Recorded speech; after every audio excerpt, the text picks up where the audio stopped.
सो screen visible है ना Yes, मेरी? it's all. Yes, okay, yes. Okay, very good. चलिए ठीक है, यस। स्टार्ट करते हैं। ठीक है। ओके, टॉपिक जो हमारा आज हमारे डिस्कस करने वाले हैं वो है हमारा ओएसआई मॉडल। देखो, पहले ओएसआई मॉडल को स्टार्ट करने से पहले एक छोटा सा एक स्टोरी समझते हैं, फिर हम ओएसआई मॉडल के बारे में डिस्कस करेंगे। क्योंकि ओएसआई मॉडल को समझने से पहले हमें जानना पड़ेगा कि ओएसआई मॉडल आया क्यों था।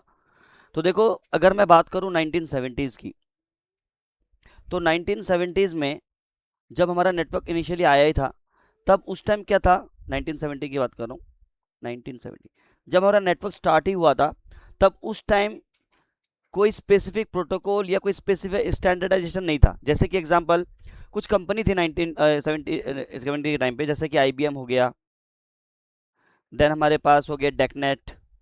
ये कुछ कंपनीज थी जिन जो क्या करते थे, डिवाइसेस बनाती थी, मैन्युफैक्चर करते थे। तो आईबीएम क्या करता था, आईबीएम के जो भी डिवाइसेस थे तो वो आईबीएम के प्रोटोकॉल को सपोर्ट करते थे। वो सिर्फ और सिर्फ आईबीएम के जो प्रोटोकॉल है वो ही सपोर्ट करते थे। और डेकनेट के कंप्यूटर सिस्टम के ऊपर डेकनेट के ही प्रोटोकॉल सपोर्ट करता था। यानी जो भी कंपनी अपनी डिवाइसेस बनाती थी, वो अपने ही प्रोटोकॉल को यूज करते थे उस डिवाइस के अंदर। अब जिससे प्रॉब्लम क्या होता था कि दो डिफरेंट कंपनी के सिस्टम्स के साथ आप नेटवर्क क्रिएट नहीं कर सकते। तो क्योंकि 1970s में इतने यूजर्स नहीं हुआ करते थे, कंपनीज, हर कोई कंपनी कंप्यूटर यूज नहीं करती थी, तो इसलिए उस टाइम पे कोई प्रॉब्लम नहीं था। लेकिन जब 1980s आ गया, मतलब 1970 टू 1980s, 1980 आते आते ये प्रॉब्लम देखा गया कि भैया, अगर ये चीज़ें अगर हम स्टैंडर्डाइज नहीं करें या फिर इन चीज़ों को सोल्यूशन नहीं निकालें, तो कोई भी कंपनी, जैसे अगर मान के चले मैं एक एक्सवाईजी कंपनी को ओपन करना चाहता हूँ, तो मुझे अपनी कंपनी के अंदर कंप्यूटर सिस्टम लगाने होंगे। तो या तो मुझे सारे कंप्यूटर सिस्टम आईबीएम के लेने पड़ेंगे, सारे डिवाइसेस आईबीएम के लेने पड़ेंगे, या तो डेकनेट के लेने पड़ेंगे। मतलब मैं एक वेंडर के ऊपर स्पेसिफाई हो जाता था। मैं अपने कंपनी के अंदर मल्टीपल डिवाइसेस यूज नहीं कर सकता, जैसे आईबीएम के, डेकनेट के, डेल के, लिनोवो के, नहीं। क्योंकि 1980s आते आते ये प्रॉब्लम को समझा गया कि भैया, कि जैसे जैसे हम आगे बढ़ते चले जाएंगे, ईयर ऑफ ईयर, तो हमारे नेटवर्क में सिस्टम बढ़ने शुरू हो जाएंगे। तो अगर हम इसका सोल्यूशन नहीं निकालेंगे तो प्रॉब्लम क्या होगा, आगे चल के एक कंपनी जो है वेंडर स्पेसिफिक के ऊपर डिपेंडेंट हो जाएगी। तो 1980s में मल्टीपल वेंडर्स ने मिलकर एक मीटिंग रखी कि कुछ ऐसा लाया जाए, मतलब ऐसा कुछ किया जाए कि ताकि डिफरेंट वेंडर्स के कंप्यूटर्स आपस में बात कर पाए। और आज अगर आप बात करें, तो आप, कुछ लोग फ़ोन से कनेक्टेड होंगे, कुछ लोगों के पास लैपटॉप होगा तो डेल का होगा, मैं लेनोवो का यूज़ कर रहा हूँ, कुछ लोग किसी और कंपनी का लैपटॉप यूज़ कर रहे हैं। We are connected with each other, right? हम लोग डेटा कम्युनिकेट कर सकते हैं, नेटवर्क से कनेक्ट भी हो सकते हैं। क्यों हो रहा है ये, पॉसिबल कैसे है? बिकॉज आपके इस मॉडल के वजह से। तो होता क्या है कि जब कंपनीज के अंदर जब मतलब 1980s में ये देखा गया, तो ये प्रॉब्लम को रिजॉल्व करने के बाद, मतलब प्रॉब्लम को सॉल्व करने के लिए 1984 में 1984 में आईएसओ एक कंपनी है, इंडस्ट्री स्टैंडर्ड ऑर्गेनाइजेशन। तो आईएसओ ने क्या किया, एक मॉडल लॉन्च किया, उस मॉडल का नाम रखा गया OSI model. OSI model, open system interconnection, open system interconnection, open system interconnection. और इस ओएसआई मॉडल का मेन पर्पस था लॉन्च करने का, कि दो डिफरेंट वेंडर्स के सिस्टम नेटवर्क के अंदर कम्युनिकेट कर पाए। तो आज की डेट में अगर आपके पास एक, लेट्स से, एक डेस्कटॉप है, उस डेस्कटॉप के अंदर आपका जो मॉनिटर है वो एलजी का हो सकता है, आपका जो कीबोर्ड है वो लॉजिटेक का हो सकता है, आपके पास जो सीपीयू है वो एचपी का हो सकता है। कम्युनिकेशन हो रहा है, या एचपी से आप लेनोवो के लैपटॉप पे डेटा भेज पा रहे हो। अब लेनोवो का कंपनी का है, एचपी का कंपनी का, तब भी डेटा शेयर हो पा रहा है। ऐसा क्यों हो पा रहा है कि दो डिफरेंट वेंडर के सिस्टम क्यों कम्युनिकेट कर पा रहे हैं? Because of this model. तो 1984 में एक मॉडल को लॉन्च किया गया, ओएसआई मॉडल। और ये कहा गया, अनाउंस किया गया कि जो भी कंपनी अपने डिवाइसेस मैन्युफैक्चर करेंगी, अगर वो इस मॉडल को फॉलो करती हैं, तो उनका नेटवर्क, उनका डिवाइस नेटवर्क में सबके साथ कम्युनिकेट कर सकता है। तो एक स्टैंडर्ड, जैसे एग्जांपल के लिए मान के चलो, आप मान के चलते हैं कि आप वर्ल्ड वाइड कहीं पे जाते हैं, ठीक है, कहीं ट्रैवल करते हैं, तो कहते हैं ना आपको इंग्लिश लैंग्वेज आनी चाहिए। क्यों? इंग्लिश एक ऐसी लैंग्वेज है जो कि हर जगह बोली जाती है ऑलमोस्ट। अगर आपको कहीं ट्रैवल करना है, कोई फॉरेन जाना है, तो आपको इंग्लिश आनी चाहिए, सो दैट यू कैन कम्युनिकेट। तो जो इंग्लिश लैंग्वेज है वो क्या है, स्टैंडर्ड लैंग्वेज है। अगर आप हिंदी की बात करें, लेट्स से आप साउथ चले जाइए, उस लोग वहाँ पे साउथ में जो लोग होते हैं हिंदी नहीं समझते, वो हिंदी में बात नहीं समझ सकते, तो क्या होगा, कम्युनिकेशन प्रॉब्लम आएगा। यू नो हिंदी, वो उनको तमिल आती होगी या तेलुगु आती होगी, बट आपको तेलुगु तमिल नहीं आती, तो क्या आप बात कर पाएंगे? No. So we have to follow some standard so that we can communicate. तो स्टैंडर्ड क्या है हमारा? इंग्लिश। तमिल वाले बंदे को भी इंग्लिश आती है और आपको भी आती है, और आप बात कर पाएंगे, कम्युनिकेट हो पाएगा, डेटा इन्फॉर्मेशन एक्सचेंज कर पाएंगे। सेम चीज नेटवर्क में भी। तो नेटवर्क में भी आपके स्टैंडर्ड फॉलो किए जाते हैं। जब तक स्टैंडर्ड फॉलो करेंगे आपकी कम्युनिकेशन होगी, स्टैंडर्ड से बाहर जाएंगे नेटवर्क में कम्युनिकेशन नहीं हो पाएगा। तो 1984 में आईएसओ एक कंपनी है, इंडस्ट्री स्टैंडर्ड ऑर्गेनाइजेशन, जिसने ओएसआई मॉडल को बनाया, और इस बनाने का मेन पर्पस था मल्टीपल वेंडर्स के सिस्टम आपस में कम्युनिकेट कर सके नेटवर्क के अंदर। Doesn't matter you are using HP laptop, I am using Lenovo और Dell whatever, we are communicating with each other because of this model. अब यहाँ पे एक चीज और सच्चाई बताता चलूं, ओएसआई मॉडल का मेन पर्पस क्या है, what is the use case of OSI model. तो आज की डेट में इन टुडेज नेटवर्क गाइस, 2026 में है ना हम लोग, इससे पहले की बात बट अब मैं 2026 के हिसाब से चलता हूँ। तो आज के टाइम पे हमारा ओएसआई मॉडल यूज नहीं होता है। इस ओएसआई मॉडल को हम लोग बोलते हैं रेफरेंस मॉडल। रेफरेंस मॉडल, तो ओएसआई मॉडल क्या हमारा एक रेफरेंस मॉडल है। What do mean by the reference model, से समझ भी नहीं आया। तो रेफरेंस मॉडल का मतलब है कि ओएसआई मॉडल को हम सिर्फ पढ़ते हैं इसलिए ताकि हम नेटवर्क के अंदर फ्लो को समझ पाएं। आज की डेट में ओएसआई मॉडल को हम सिर्फ स्टडी पर्पस के लिए यूज करते हैं। और क्यों करते हैं? ओएसआई मॉडल आपको बताता है how how how data packet send from one system or one device to another device.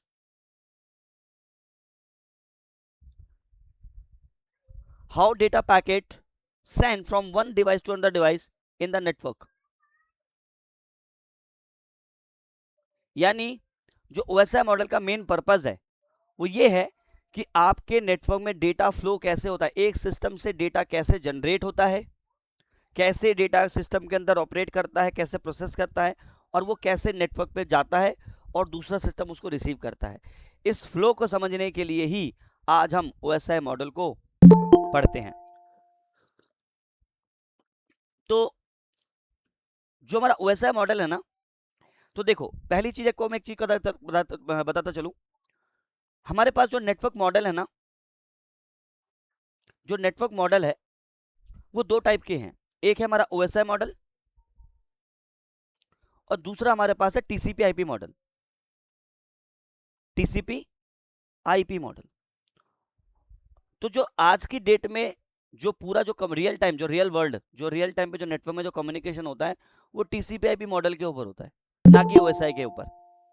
OSI को हम लोग रेफरेंस मॉडल बोलते हैं। रेफरेंस मॉडल का मतलब है कि ओएसआई मॉडल ओनली सिर्फ रेफरेंस पर्पस के लिए इसको यूज किया जाता है, कि स्टडी पर्पस के लिए, फॉर अंडरस्टैंडिंग योर नेटवर्क। आपको नेटवर्क को समझना है कैसे डेटा पैकेट एक्सचेंज होते हैं। तो ओएसआई मॉडल और TCP IP model, these are the two models in network. तो ओएसआई मॉडल को हम क्या बोलते हैं? रेफरेंस मॉडल बोलते हैं। Reference model for study purpose, nothing else. Real time पे कोई ओएसआई मॉडल यूज नहीं होता। दोबारा बता दूं मैं, रियल टाइम पे ओएसआई मॉडल यूज होता ही नहीं है। अगर मैं आज आपसे कम्युनिकेट कर रहा हूं ना, हमारा मेरे सिस्टम से डेटा जा रहा होगा, आपके सिस्टम पे रिसीव हो रहा होगा, तभी आप सुन पा रहे होगे। तो हमारा डेटा कैसा? वॉइस डेटा है।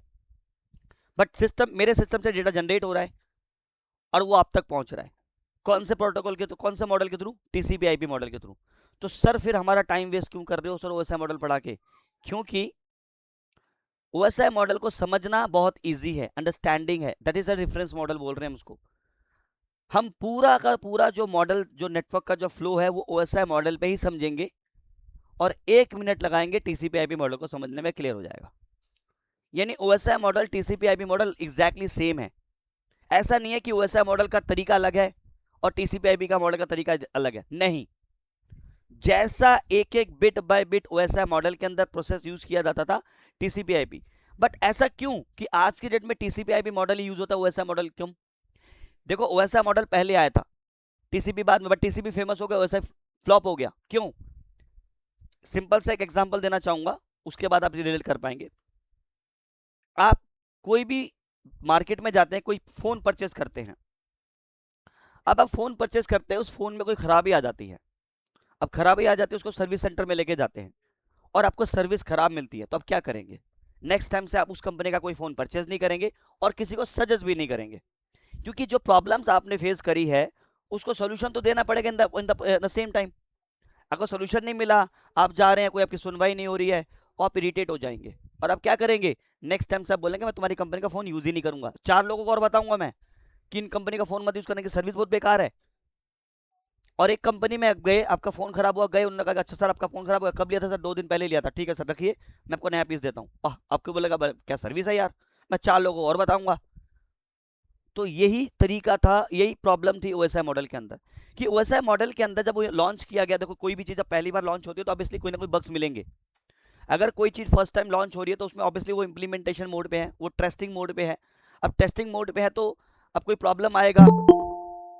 1 मिनट ना, यूजर्स बड़े लेट ले ज्वाइन करते हैं, कोई बात नहीं। तो जो जो कंपनी है, जैसे ओएसआई मॉडल में जब कोई प्रॉब्लम आता था तो उसके जो सॉल्यूशंस थे, वो सॉल्यूशंस उनके जो इंजीनियर्स थे नहीं प्रोवाइड कर पाते थे। इसी बीच में टीसीपी/आईपी ने कदम रखा और टीसीपी/आईपी मॉडल के अंदर जो प्रॉब्लम थी वो इमीडिएट सॉल्व होना शुरू हो गया। तो मतलब as compare to OSI model थोड़े सुस्त लोग थे वहाँ पे, कोई प्रॉब्लम आता था तो वो प्रॉब्लम को सोल्यूशन निकालने के लिए टाइम लगाते थे।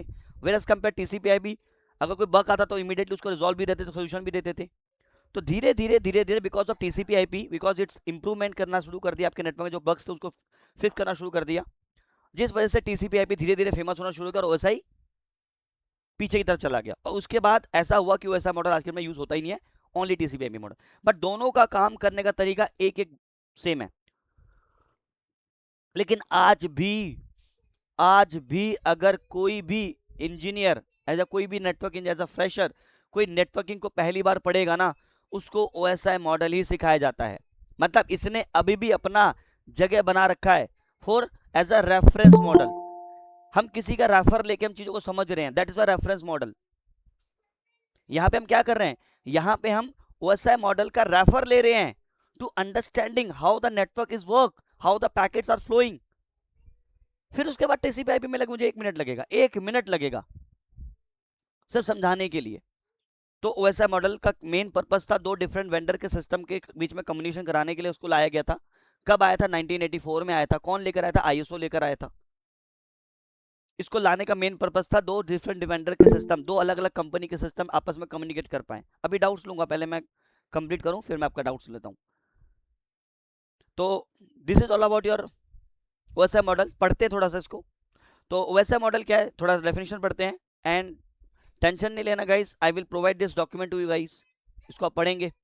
तो the OSI model, open system interconnection model, describe how data travel from one device to another device. यही मैंने बताया, एक नेटवर्क के अंदर डिवाइस पे डेटा डिवाइस के अंदर कैसे, यानी नेटवर्क के अंदर डिवाइसेस डेटा कैसे सेंड करते हैं, कैसे रिसीव करते हैं, उस प्रोसेस को समझने के लिए हम ओएसआई मॉडल को पढ़ते हैं। अब ओएसआई मॉडल का बेसिकली जो आर्किटेक्चर है वो 7 लेयर में डिवाइडेड है, 7 लेयरों में डिवाइडेड है इंटरनली। अब मैं आपको एक चीज और बता दूं before I start this things, क्योंकि बहुत लोग फ्रेशर्स होंगे, पहली बार पढ़ रहे होंगे, तो कंफ्यूज नहीं होना। तो that's why I am saying one thing, ये जो ओएसआई मॉडल है ये सिर्फ हम समझ रहे हैं कि नेटवर्क के अंदर चीजें कैसे चीजें होती हैं, we are understanding the things. कुछ चीजें मैं आपको आगे चल के प्रैक्टिकल दिखाऊंगा, डोंट वरी अबाउट इट, इसको प्रैक्टिकल भी हम देखेंगे। लेकिन ओएसआई मॉडल को सिर्फ मैं आपको अभी समझा रहा हूं कि नेटवर्क कैसे काम करता है, दैट्स इट। चीजों को ऑब्जर्व करना है आपको, कुछ चीजें आपको ऊपर नीचे होंगी, कुछ चीजें समझ में नहीं आएंगी, तो वेट करना है। कोई भी चीज आपके डाउट्स आगे तक नहीं लेके जाऊंगा, टेंशन नहीं लेना है। क्योंकि फर्स्ट टाइम जब आप किसी टॉपिक को पढ़ते हैं, कभी पहला पढ़ा नहीं है, तो डेफिनेटली वो चीज़ थोड़ी सी ऑब्जर्व करने में टाइम लगता है। बट बी ऑनेस्ट कि जब हम रेगुलर बेसिस पे इनके, क्योंकि हम हर दिन इन्हीं के ऊपर बात करेंगे, ओएसआई मॉडल और layer IP, layer IP, OSI model, तो जब हम बार बार इसी चीज़ के ऊपर बात करते रहेंगे और अपने आप ये चीज़ यूज़ होनी शुरू हो जाएंगी, अपने आप आती चली जाएंगी। मैं इसका सिंपल सा एक एग्जांपल आप लोगों के रियल लाइफ से देना चाहूँगा। जब आप लोगों ने फर्स्ट टाइम, कोई लोग बाइक चलाते होंगे, स्कूटी चलाते होंगे, तो आज आपके दिन में आज आप लोग अच्छे से चलाते होंगे, लेकिन आप सोचो वो पहला दिन जब आपने स्कूटी पहली बार अपने हाथ में लिया था, कितना डर रहे होगे। आपके दिमाग में ये चीज़ सोचनी पड़ती होगी, ब्रेक कैसे लगाऊंगा मैं, क्लच कैसे दबाऊंगा, रेस कैसे देनी है। मतलब आपका दिमाग को अटेंशन देना पड़ता था। लेकिन आज की डेट में इतनी प्रैक्टिसेस के बाद आज आप उसके अंदर यूज टू हो चुके हो। अब अगर कहीं बाइक चलानी हो तो आपको इमीडिएटली ब्रेक मारना आपको पता है, ऑटोमेटिक सिग्नल आ जाता है माइंड के अंदर, मतलब दिमाग को इन्फॉर्मेशन देने की जरूरत नहीं पड़ती, इमीडिएटली आ जाती है। तो टाइम टू टाइम चीजें अपने आप यूज टू होना शुरू हो जाते हैं। एग्जैक्टली जब हम किसी चीज को पहली बार पढ़ते हैं, दैट्स व्हाई ये चीजें मैं बताते इसलिए चल रहा हूँ ताकि आप डिमोटिवेट ना हो जाए आगे चल के कि सर मुझे चीज तो समझ में नहीं आ रही है। कुछ लोग हैं यहाँ पे जो रिवीजन के लिए है हुए हैं, कुछ लोग हैं जो न्यू है, तो प्लीज जो लोग न्यू है उनके लिए मैसेज था, और जो पुराने उनको पता है मैं कैसे पढ़ा था और क्या उनको समझ में आ रहा होगा चीजें, वो लोग आज रिवीजन कर रहे हैं फॉर क्योंकि चलो सर थोड़ा ब्रशअप कर लेते हैं। और ऑब्वियसली किसी टॉपिक को जब पहली बार पढ़ते हो थोड़ा रिवीजन चाहिए होता है, कई बार टाइम नहीं मिलता तो दोबारा क्लास ज्वाइन करके भी हम रिवीजन कर लेते हैं। तो ये चीजें प्रैक्टिस के साथ आएंगी, रिवीजन के साथ आएंगी, तो साथ साथ प्रैक्टिस करते रहे, रिवीजन करते रहे, ये नोट्स आपको दिए जाएंगे। चलो वापस कम टू द पॉइंट। तो ओएसआई मॉडल जो है वो हमारा 7 लेयर आर्किटेक्चर मॉडल है, and each layer perform specific role. तो जो लेयर्स होती हैं 7 लेयर्स है, 7 लेयर्स का अपना एक स्पेसिफिक टास्क होता है, अपना एक स्पेसिफिक रोल होता है फॉर डेटा कम्युनिकेशन। डेवलप किसने किया था ओएसआई को? आईएसओ ने।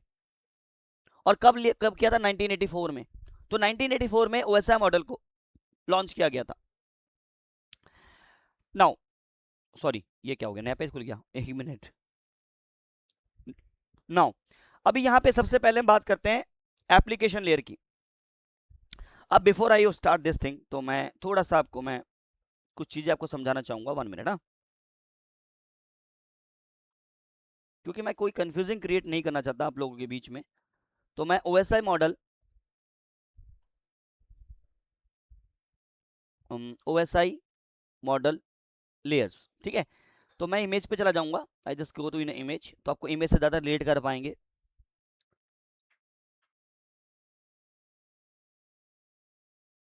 ओके अभी देखिए जो हमारी जो लेयर्स है ना, लेयर का कुछ इस तरह से आर्किटेक्चर होता है कि सबसे टॉप में होती है हमारी एप्लीकेशन लेयर, फिर होती है प्रेजेंटेशन लेयर, फिर होती है सेशन लेयर, फिर ट्रांसपोर्ट, फिर नेटवर्क, फिर data link and physical layer.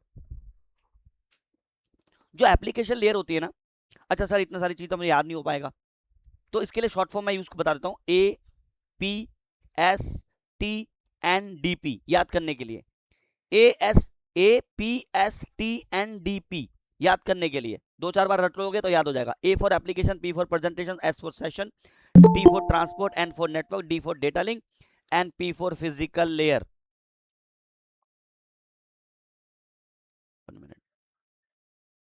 तो आपका जो ओएसआई मॉडल है वो टोटल 7 लेयर में डिवाइडेड है। अब जो हमारी एप्लीकेशन लेयर होती है ना, उसको हम लेयर नंबर 7 बोलते हैं। प्रेजेंटेशन लेयर नंबर 6 होती है। सेशन लेयर को हम लोग नंबर 5 बोलते हैं। ट्रांसपोर्ट लेयर नंबर 4 होती है, लेयर नंबर 4। जो नेटवर्क लेयर है उसको लेयर नंबर 3 बोलते हैं। Data link layer layer number 2 है, और फिजिकल लेयर लेयर नंबर 1 है। तो जो एप्लीकेशन लेयर है वो हमारा 7 लेयर है, लेयर नंबर 7 है। प्रेजेंटेशन लेयर नंबर 6 है। सर ऊपर से तो पहले नंबर 1 से स्टार्ट होगा, नहीं, वैसा मॉडल का रेफरेंस तरीका ऐसा ही है। तो जो जो हमारा सेंडर डिवाइस होगा ना, उसके पास भी ये 5-7 लेयर्स होंगी। जो रिसीवर होगा उसके पास भी होगा। नेटवर्क में एक होता है सेंडर और एक होता है रिसीवर। तो सेंडर के पास भी ये 7 लेयर होती हैं, और रिसीवर के पास भी ये होती हैं। ये इंटरनल फंक्शन है गाइस, ये इंटरनल फंक्शन है, मतलब एक आदमी के अंदर का जो ऑर्गन से कैसे काम करता है वो समझ रहे हैं। नेटवर्क के अंदर एक नेटवर्क सिस्टम के अंदर ऑर्गन कैसे काम करते हैं, ये नेटवर्क के ऑर्गन्स हैं बोल सकते हो। These are the network organs.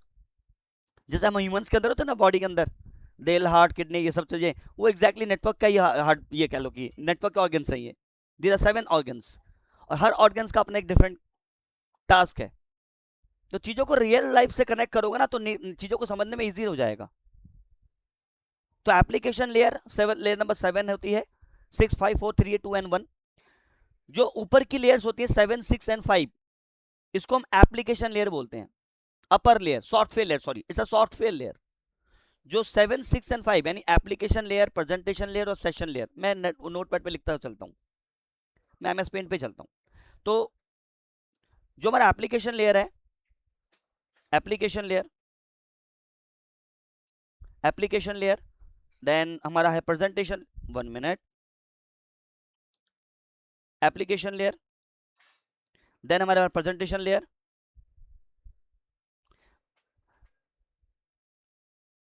Presentation layer, okay, presentation layer, sir screen visible नहीं है। स्क्रीन विजिबल नहीं है किसी को भी नहीं है? ऐसा यस तो नहीं सर, होना। है सर, विजिबल है। विजिबल है आप? सबको विजिबल है। सबको विजिबल है। एक बार आप डिस्कनेक्ट करके कनेक्ट कीजिए तो डेफिनेटली विजिबल हो जाएगा। किसको नहीं है? और सर वैभव को? अरे नहीं सर, मतलब आप वो नहीं दिख रहा। सर अच्छा, एप्लीकेशन लेयर शो हो रहा है केवल। ओके ओके ओके, 1 मिनट केवल 1 minute 1 minute 1 minute 1 minute 1 minute 1 minute 1 second. शायद यू आर सेइंग राइट, अभी आएगा। Sorry dear, it's not your fault, it's my fault. अब आ रहा है? स्क्रीन दिख यस रही है सर। ना? अब पेंट Yes, वाली sir. फाइल दिख रही होगी। हाँ जी, यस चलो ठीक है, यानी अब सबको दिख रहा है। पहले सबको वो वाली फाइल शो हो रही होगी, वो ऐसे वाली, दैट्स राइट। चलिए कोई बात नहीं। तो हम बात करें एप्लीकेशन लेयर, प्रेजेंटेशन लेयर और सेशन लेयर। सेशन लेयर, अब ये जो 3 लेयर्स होती है ना ऊपर की, एप्लीकेशन 7 नंबर लेयर की होती है, 6 और 5, ये जो 3 लेयर्स हैं इनको हम लोग सॉफ्टवेयर लेयर बोलते हैं। क्यों बोलते हैं उसके पीछे भी कहानी है। This is software layer, software layer. उसके बाद हमारे पास जो अगली जो लेयर होती है उसको ट्रांसपोर्ट लेयर बोलते हैं, यानी सेशन लेयर के नीचे ट्रांसपोर्ट लेयर। देन उसके बाद हमारा है नेटवर्क लेयर। देन हमारे पास है data link layer. And then उसके बाद हमारे पास physical layer. These are the 7 layer guys. तो जो नेटवर्क, डेटा और फिजिकल लिंक है ना, इनको हम हार्डवेयर लेयर बोलते हैं। These are the hardware layer.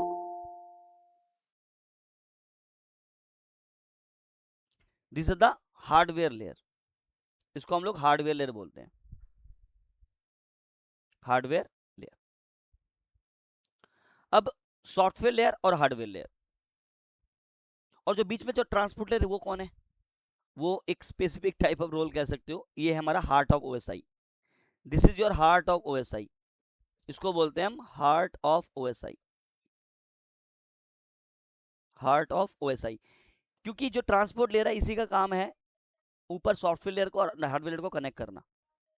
अब देखो, मैं एक चीज आपको बताता हूँ चलूं। As a network engineer, as a network engineer हमारे लिए 3 लेयर्स बनी हैं। कौन कौन सी? Transport layer, network layer, data link layer. कुछ हद तक फिजिकल लेयर भी आ जाता है, बट हमें जितनी भी प्रॉब्लम्स हमें नेटवर्क में ट्रबल शूट करनी होती है ना, कोई भी नेटवर्क में प्रॉब्लम्स आए, वो हमें transport layer, network layer, data link layer पे हमें सॉल्व करनी होती है। Application layer, presentation layer, session layer, जो ऊपर की 3 लेयर जो सॉफ्टवेयर लेयर, इसके ऊपर आपके सॉफ्टवेयर इंजीनियर्स काम करते हैं। अभी एग्जांपल दूंगा, क्लियर हो जाएगा, डोंट वरी अबाउट इट। ऐसा क्यों मैं कह रहा हूं? अब एप्लीकेशन लेयर का अपना एक स्पेसिफिक रोल है, प्रेजेंटेशन लेयर का अपना एक स्पेसिफिक रोल है, सेशन लेयर का अपना, यानी जब आपका डेटा जनरेट होगा वो एप्लीकेशन लेयर से होते हुए फाइनली वो फिजिकल लेयर पे पहुंचेगा और वो फिर वायर पे चला जाएगा, वायर से फिर दूसरे सिस्टम पे रिसीव हो जाएगा।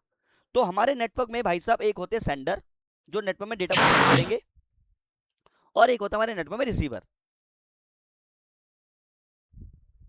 एक बीच में भी बंदा होता है जो अटैकर बोलता है, मैन इन द मिडल। वो अटैकर होता है, बुरा किस्म का बंदा होता है, उसको बाद में अटैक, उसको हम बाद में इन्वॉल्व करेंगे, उसका क्या रोल रहता है इनके बीच में। अभी हम बात करेंगे सेंडर और रिसीवर की। हमारे पास एक होता है सेंडर और एक होता है रिसीवर, एक होता है सेंडर और एक होता है रिसीवर।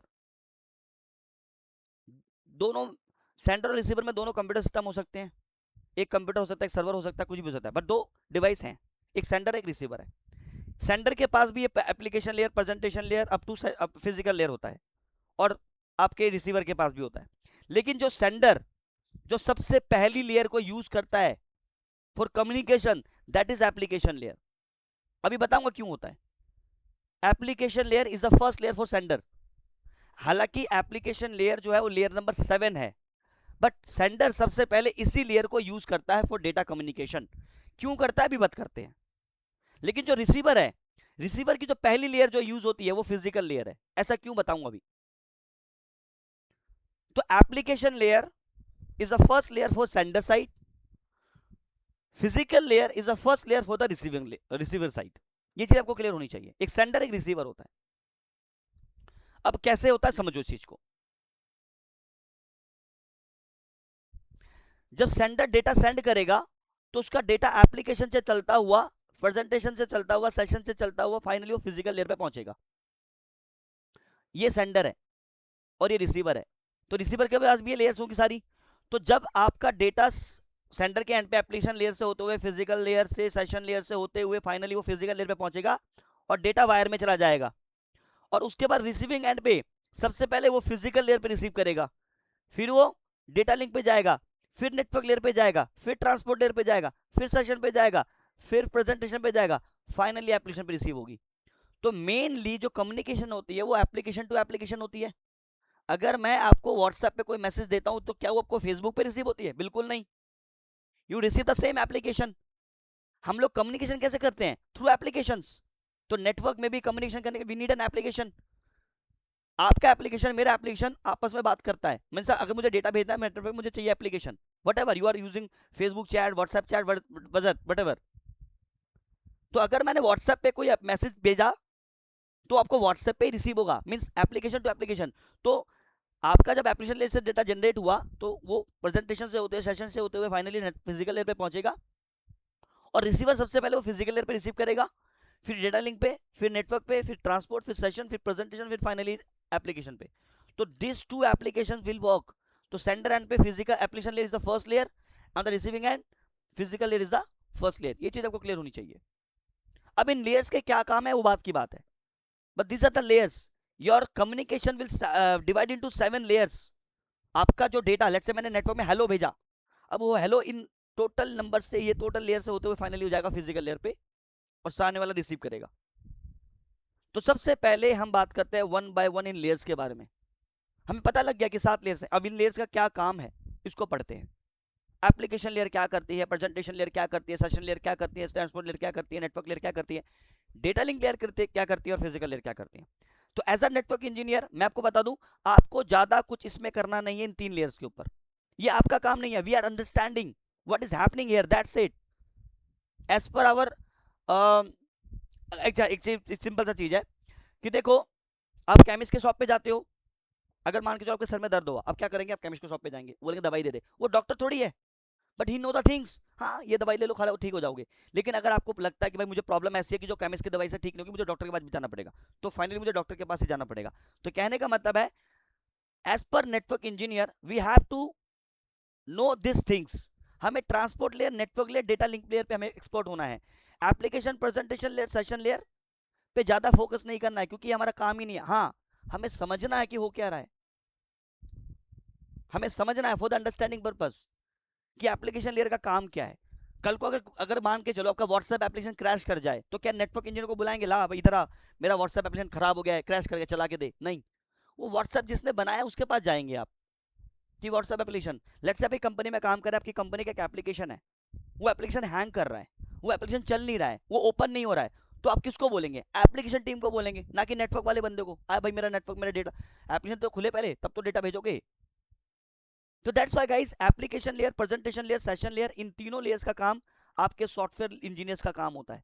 जब एक सॉफ्टवेयर, जब एक एप्लीकेशन को बनाया जाता है, उसके ऊपर ये 3 लेयर्स होती हैं।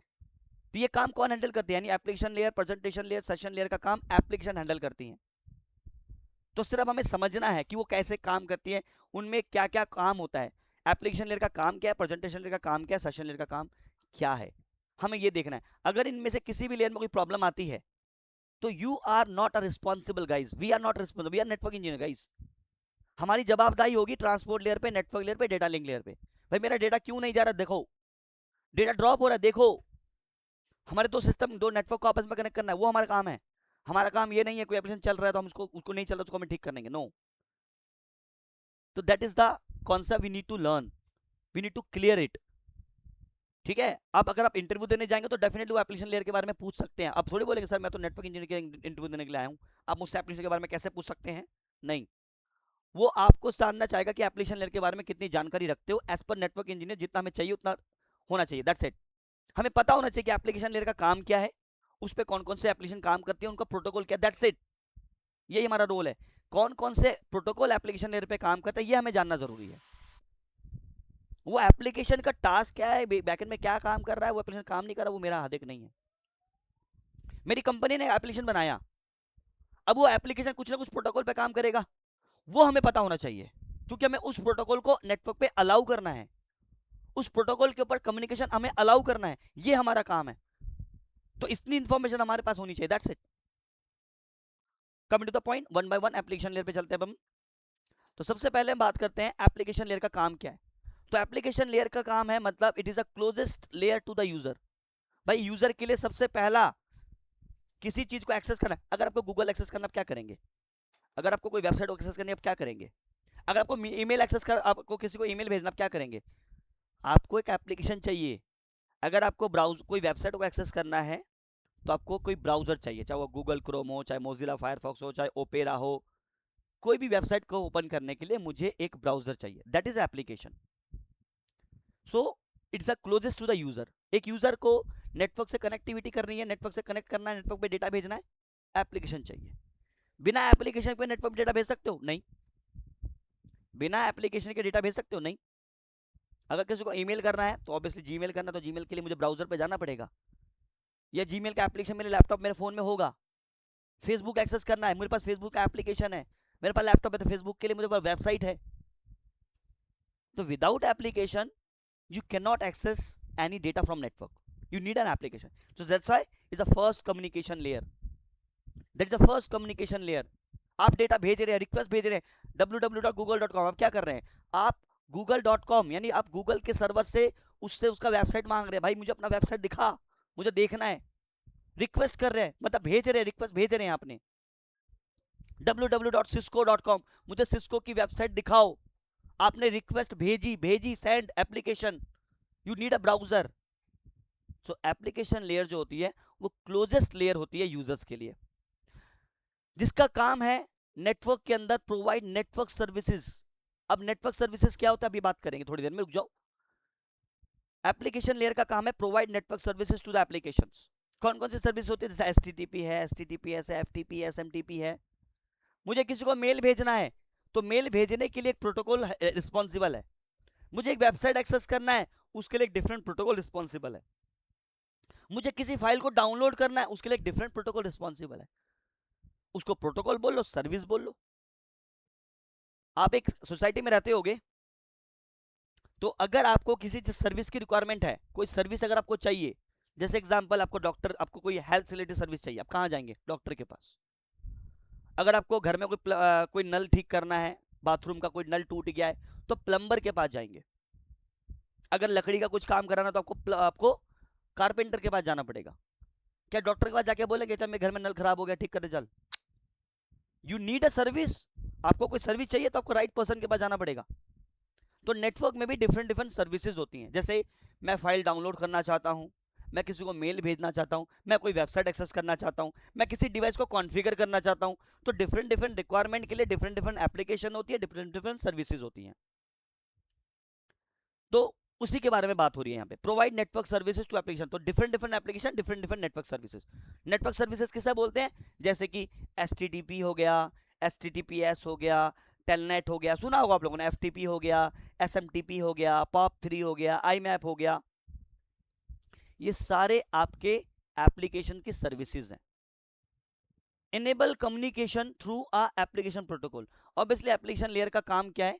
It's a virtual concept guide, this a virtual concept, right? Application layer is a virtual concept, जिसका मेन काम है आपके नेटवर्क में कनेक्टिविटी प्रोवाइड करना through application, provide network services, enable communication through application protocol. Obviously मुझे network में data भेजना है, I have a data, I need to send.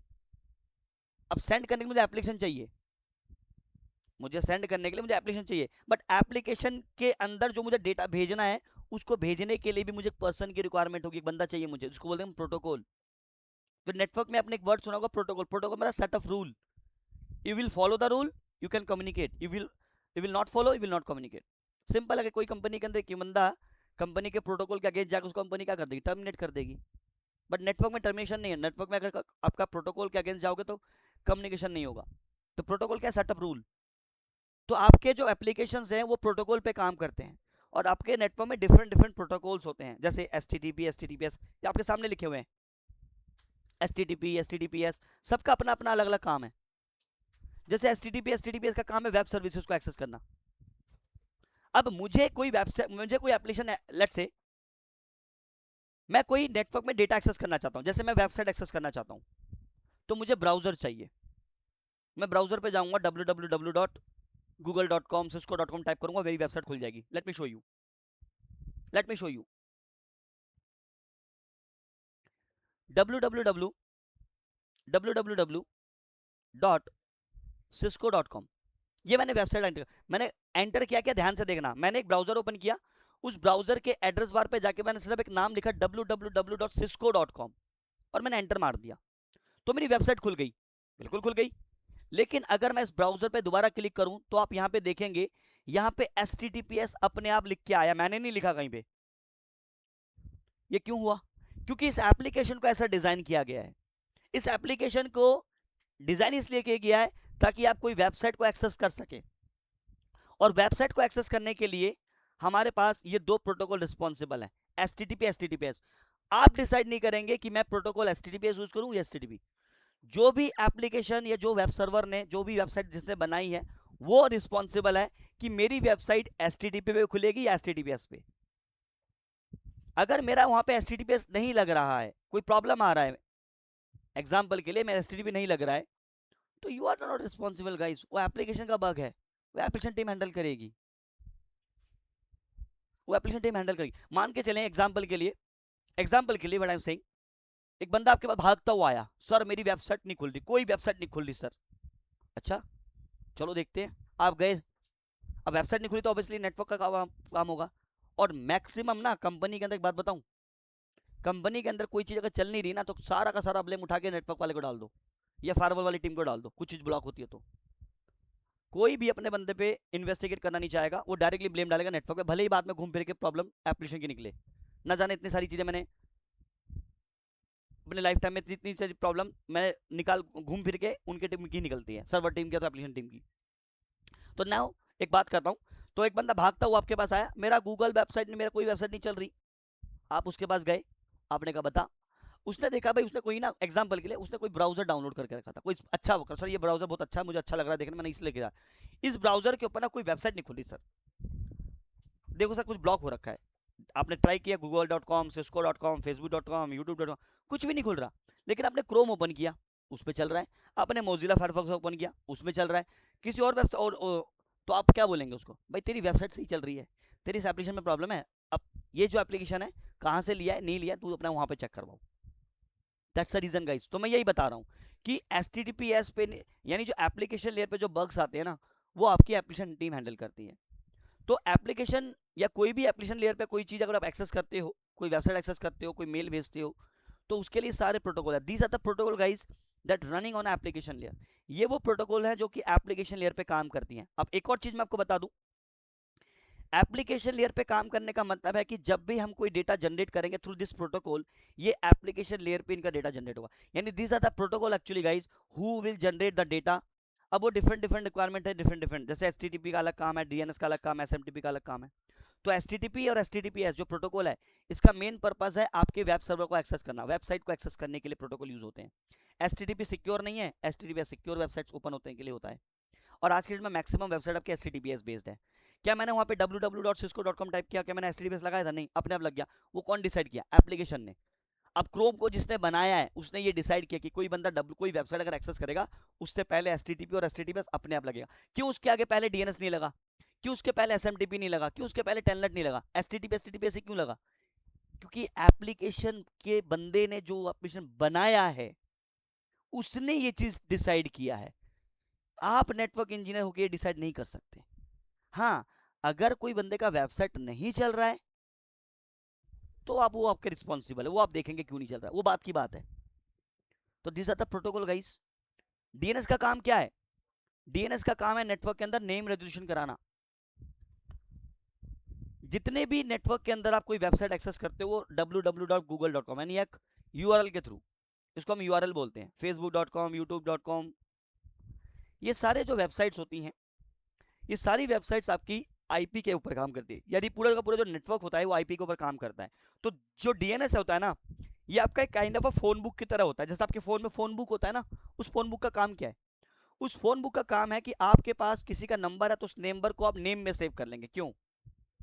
हम अपने फोन के अंदर जो हमारा फोन बुक है, उसके अंदर हम अपने नंबर्स को नेम के साथ क्यों सेव करते हैं? इसके पीछे की साइकोलॉजी ये है कि हम इंसान जो है वो नाम को ज्यादा जल्दी याद रख सकते हैं एज कम्पेयर टू नंबर।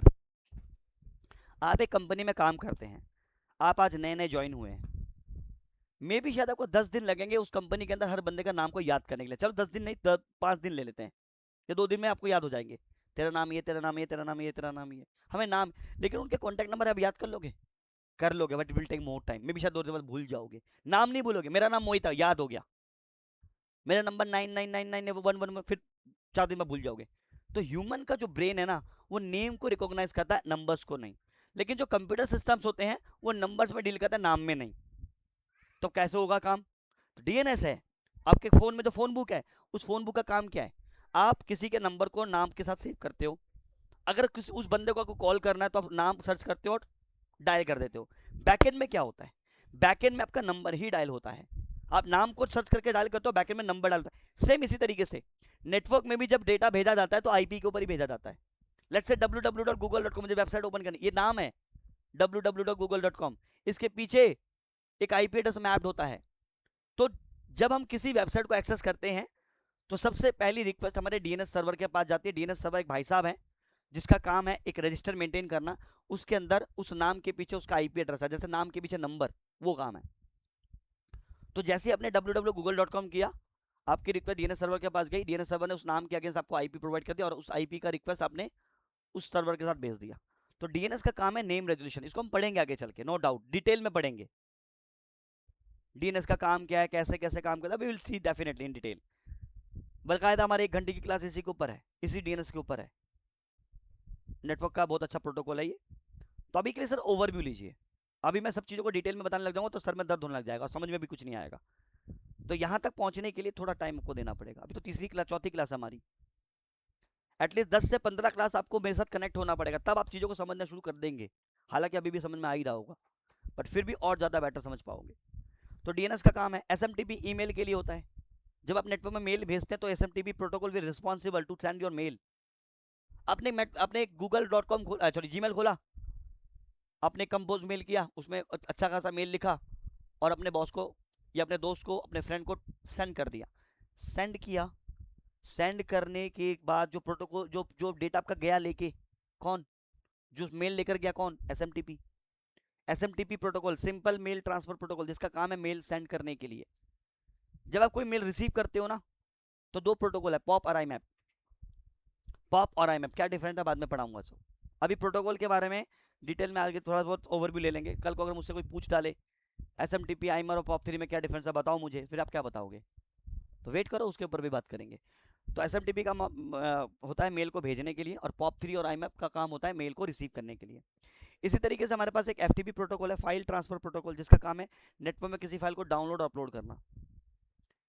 अगर आपको नेटवर्क में कोई फाइल डाउनलोड कर रहे हो, कोई फाइल अपलोड कर रहे हो, तो उसके पीछे एफटीपी प्रोटोकॉल का हाथ होता है। ये हेल्प करता है आपके उसके काम को करने के लिए। Protocols will help you, you are just sending the data who carrying your data, the protocols are carrying different types of data। हमारे नेटवर्क में होता है वॉइस डेटा होता है, वेब डेटा होता है ना। तो वॉइस का डेटा कैरी करने के लिए दूसरा प्रोटोकॉल्स है, वेब के डेटा को कैरी करने के लिए एसटीडीपी, ऐसा बहुत सारी चीजें हैं। ऐसे नेटवर्क में हमारे पास डीएससीपी सर्वर होता है, डीएससीपी सर्विस प्रोटोकॉल है, जिसका काम है नेटवर्क में ऑटोमेटिकली आईपी एड्रेस प्रोवाइड करना डिवाइसेस को। बड़े नेटवर्क के अंदर यूज होता है, इसको देखेंगे हम लोग, कॉन्फ़िगर करेंगे, इसको भी सीखेंगे। टेलनेट और एसएसएच, ये 2 मेन प्रोटोकॉल हैं। तो जो हम लोग सीसीएनए के अंदर जो डिवाइस पढ़ेंगे, that is your router and switch. तो राउटर को, स्विच को जब हम कॉन्फ़िगर करते हैं ना, तो टेलनेट और एसएसएच प्रोटोकॉल का हेल्प होता है, लगता है। मान के चलिए कि आपकी कंपनी है दुबई में और आप इंडिया वाले ऑफिस में बैठे हुए हैं, और आपके पास एक मेल आता है कि आपको दुबई वाला जो राउटर है उस पर ये कॉन्फ़िगरेशन करना। आप क्या करेंगे? क्या फ्लाइट लेके दुबई पे जाएंगे और जाके सर्वर रूम में जाके राउटर को कनेक्ट करेंगे? नहीं, आपके पास एक प्रोटोकॉल है, टेलनेट और एसएसएच। इन दोनों में से कोई भी प्रोटोकॉल यूज़ कर सकते हो, कौन सा करेंगे वो भी बताऊंगा। ये 2 प्रोटोकॉल आपको हेल्प करेंगे उस नेटवर्क के रिमोटली बैठ के, एक जगह से बैठ के दूसरे जगह के रखे हुए राउटर को, स्विच को कॉन्फ़िगर करना। तो अगर जब आपका राउटर स्विच किसी डिफरेंट लोकेशन पे रखा हुआ है और आप अपने सीट पे बैठ के उसको कॉन्फ़िगर करना चाहते हो, तो हमें ये प्रोटोकॉल चाहिए, टेलनेट और एसएसएच। ये कॉन्फ़िगर करने पड़ते हैं so that you can take a remote access of your devices for configuration purpose.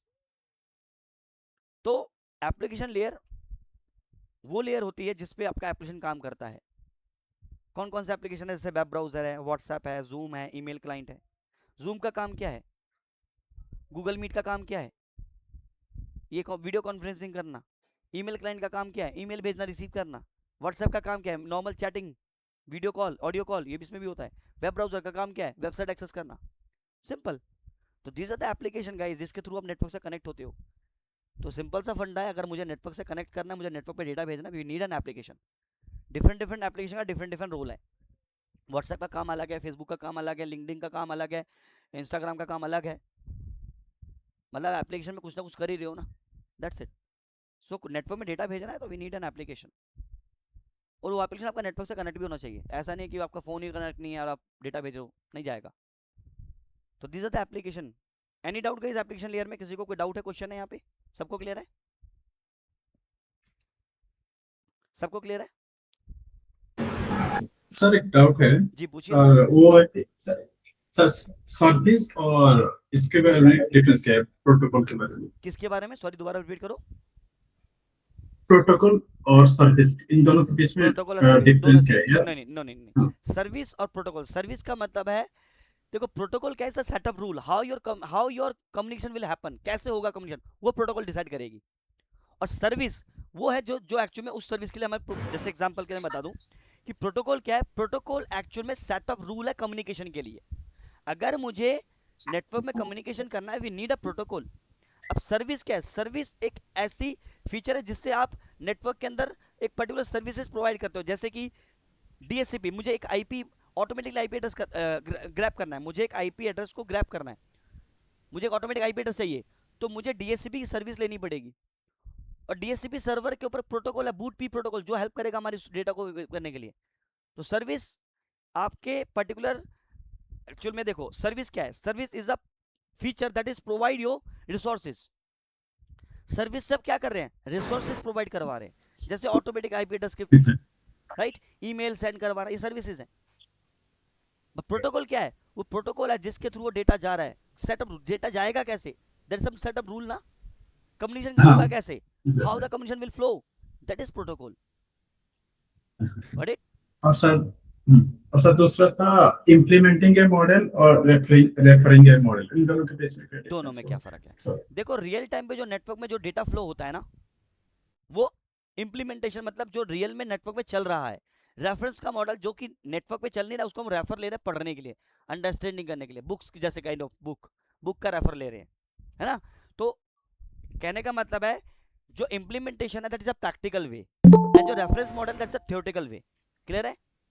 तो रेफरेंस का मतलब थ्योरेटिकल और इंप्लीमेंटेशन मतलब प्रैक्टिकल। तो प्रैक्टिकली जो होता है वो हमारा टीसीपी/आईपी है। हाँ इस टाइम कोई आया क्या? चलो नहीं है, ठीक है। तो टीसीपी/आईपी जो मॉडल है वो इंप्लीमेंटेशन का मतलब है जो एक्चुअल में नेटवर्क में कॉन्फ़िगर करते हैं, नेटवर्क में चल रहा है। अभी मैं जो डेटा भेज रहा हूँ, अभी जो हम कम्युनिकेशन कर रहे हैं, हमारी कम्युनिकेशन कैसे हो रही है? वैसा मॉडल के थ्रू नहीं, हमारी कम्युनिकेशन टीसीपी/आईपी के थ्रू हो रही है। क्योंकि रियल पूरा जो नेटवर्क है ना, पूरा जो इंटरनेट है, पूरा जो नेटवर्क है, वो टीसीपी/आईपी के ऊपर ही चलता है, not OSI model. Got it? OSI model और टीसीपी/आईपी मॉडल एग्जैक्टली सेम काम करते हैं, but OSI model just for study for purpose. Reference purpose, as a study purpose. ठीक है क्लियर है? क्लियर है? और किसी को कोई डाउट गाइस? प्राची जी, आपको, आप फर्स्ट टाइम पढ़ रहे होंगे, आपको कोई डाउट यहाँ पे? Did you understand No, properly? sir. Ji, Yes, yes. Okay, very good. ठीक और है, सर तो वन मोर डाउट, हाँ जी, बोलिए ना, बोलिए। First last. हम्म, तो सर जैसे कि आप बोले कि रिसीवर है और एक सेंडर है, तो सेंडर का फर्स्ट लेयर है लेयर 7 एप्लीकेशन लेयर, और रिसीवर का फर्स्ट लेयर है फिजिकल लेयर 1 फिजिकल लेयर। जी। तो अगर अगर इंटरव्यू में ऐसा क्वेश्चन आएगा कि मतलब फर्स्ट ओएसआई लेयर में फर्स्ट लेयर किसको बोलते हैं, तो हम क्या बोलेंगे? फिजिकल बोलेंगे बोलेंगे, कि फिजिकल बोलेंगे, physical layer is the first layer. As a क्योंकि लेयर, हमको लेयरिंग की जो नंबरिंग है, उसको उसके हिसाब से आपको आंसर देना है। जब वो आपसे पूछेगा तो सेंडर, तब आपको बोलना है। अच्छा, तो मतलब इन नॉर्मल केसेस और हम और रिसीवर अच्छा, को एक और मान एक और मान एक कर और देंगे। एक और एक और चलिए मैं आपके क्वेश्चन का ऐसा आंसर देता हूँ ताकि इंटरव्यू आपको क्वेश्चन पूछे ही ना, ठीक है। अगर हाँ मुझे ठीक। पूछेगा what is the first layer in OSI model, कौन सा लेयर फर्स्ट होता है इन ओएसआई मॉडल, तो आपका आंसर होना चाहिए depend on sender and receiver. If I talking of sender perspective, तो application layer is the first layer, right. If I talking of the receiver layer, receiving end, so it's physical layer is the first layer, that's it. Okay, सीधा ही बोल देना है Yes, कि yes. As per okay sender, the first layer is application, because data will Okay. generated from the application. That's why application is the first layer. And the receiving end, the data will receive on the first physical layer. That's the first layer. Yes. Clear हुआ? हाँ। क्योंकि मुझे data भेजना है, मुझे application चाहिए, तो first layer क्या हो गया? एप्लीकेशन हो गया, जो मैं पहले यूज कर रहा हूँ। और रिसीवर क्या कर रहा है? पहले वो फिजिकल पे रिसीव कर रहा है डेटा को, तो वो उसलिए ठीक फिजिकल है। पे पहला हो गया। तो यहीं पे अच्छा, वो दोबारा अच्छा। क्वेश्चन पूछ ही नहीं सकता। हाँ, हाँ, वही। अगर आपने फिजिकल लेयर को बोल दिया था लेयर 1, तो मे भी शायद वो क्रॉस क्वेश्चन पूछ सकता है, लेकिन उसको क्लियरिटी देनी पड़ेगी। आप किस बेसिस पर फिजिकल लेयर को एज लेयर 1 बोल रहे हो, किसको हम एप्लीकेशन लेयर को हम लेयर 1 बोल रहे हैं, समझ पा रहे हैं? मतलब लेयर 7 को हम फर्स्ट लेयर क्यों बोल रहे हैं और फिजिकल लेयर को भी हम फर्स्ट लेयर क्यों बोल रहे हैं, डिपेंड योर रिक्वायरमेंट। अब सिनेरियो समझाएंगे तो समझ जाएगा। All right, sir. Thank you. Yes. Any doubt guys? किसी को कोई डाउट तो नहीं है? ओके, अगर किसी को डाउट हो तो पूछ सकते हो। मुझे आपसे एक छोटा सा इन्फॉर्मेशन डिस्कस करना था।